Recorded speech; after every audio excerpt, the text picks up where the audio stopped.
All right, a key gauge suggests some improvement in the South African economy. The BankservAfrica Economic Transactions Index, also known as the BETI, rose to 132.1 index points in December. That's up 1.7% on the year before. It was the first positive movement following a 5-month consecutive decline in the index. The BETI saw electronic transactions hit 143.6 million in December.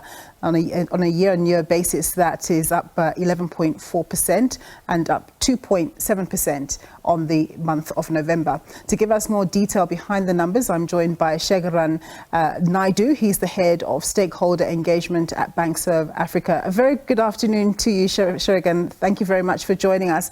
So how much did all the recorded transactions come to in terms of monetary value, and what do you attribute to the improvement?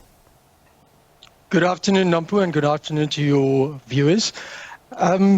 It's, as you've correctly articulated in the introduction, the December BETI recorded 132.1, which was an improvement. It was actually almost mirrored the 132.8 on which we had started the year off in January 2022.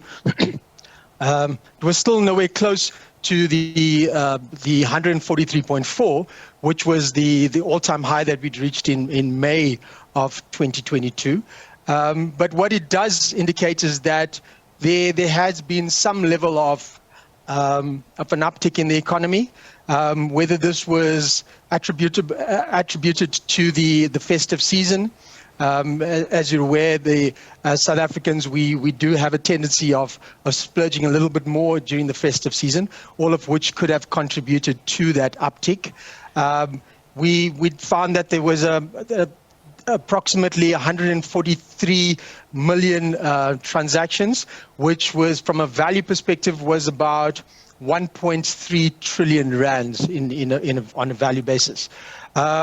So that was about an 11.4% increase on a year-on-year basis. So basically, December 2022 was 11.4% higher than the December of 2021. Yeah. To the point that you were making, Shergeran, about December being that time where South Africans do like to get festive and spend money, sometimes money that they don't have. Are you concerned that perhaps that was merely a blip, that number was so positive that come this month, the reflection may be different because the realities remain the same? That is, the consumer remains under pressure.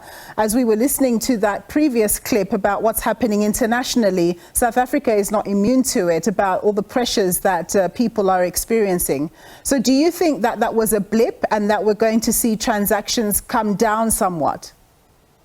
As the saying goes, one swallow does not a summer make. And to your point, we are still living in the environment that had prevailed for the better part of last year. Certainly, as you indicated, we'd had 6 consecutive months of declines on a month-on-month basis. So this was the first month in which we'd actually had that increase, that uptick.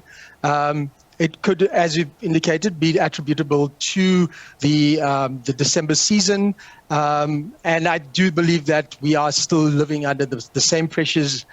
We've got constant load shedding, in fact, more so now than ever before. We're living in a very high interest rate environment.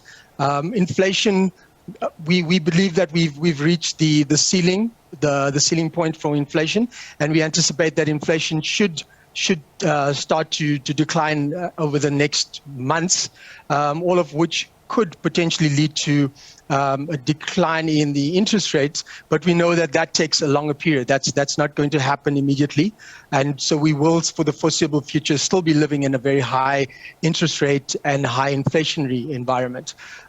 So yes, I do believe that the pressures that we as ordinary South Africans have been living with are not going to be disappearing anytime soon. And of course, on a global scale, we know that the World Bank and the IMF have anticipated that there could be a recession. At least 1/3 of the globe is going to be facing a recession in the next over this 2023 year. So all of which is going to have an impact on the South African markets, particularly when it comes to our exporting and so forth. Yeah. Also could be an impact from a commodity perspective. Hopefully what's happening in China with the relaxation of the lockdown could have could result in some of our exports actually going abroad. But then the corollary to that is it might then have an potential inflationary inputs into it as well. So it's 6 of one, half a dozen of the other, I guess. Absolutely. Very complicated indeed, and we wait to see what happens. Thank you very much, Shergeran, for speaking to us. Shergeran Naidoo, he is the head of stakeholder engagements at BankservAfrica.